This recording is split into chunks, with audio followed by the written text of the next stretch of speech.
Hi guys, good evening. எல்லோரும் எப்படி இருக்கீங்க? ஓகே,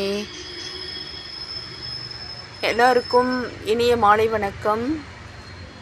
மரங்களை நேசியுங்கள், ஆகாயத்தை நேசியுங்கள், இயற்கையின் பிரபஞ்சங்களை நேசிக்க வேண்டும். மனிதர்களை நேசித்தால் நமக்கு துக்கமே. ஸோ நம்மை படைத்த இறைவனை மீது அன்பு கொள்ளுங்கள். அந்த அன்பாகப்பட்டது நமக்கு என்றைக்குமே நம்ம லைஃப்பையும் நம்ம உறவுகளையும் நம்மளுடைய கடமைகளையும் சேவ் பண்ணி கொடுக்கும். ஓகேயா? இதுதான் உண்மை. இறைவனின் அன்பு மட்டுமே முழுமையானது, பாக்கி எல்லாமே பொய்யானது. இந்த உலகம் மாயை கண்டு மயங்கி விடாதீர்கள் தயவுசெய்து. இங்கே இருங்க, கடமை செய்யுங்க. உங்களுடைய கடமை என்னவோ அதை மட்டும் செய்யுங்க. இறைவனை அன்பு கூறுங்கள். ஓகே, இறைவனை நினைத்திருங்கள். அதுவே நமக்கு வெற்றி கொடுக்கும்.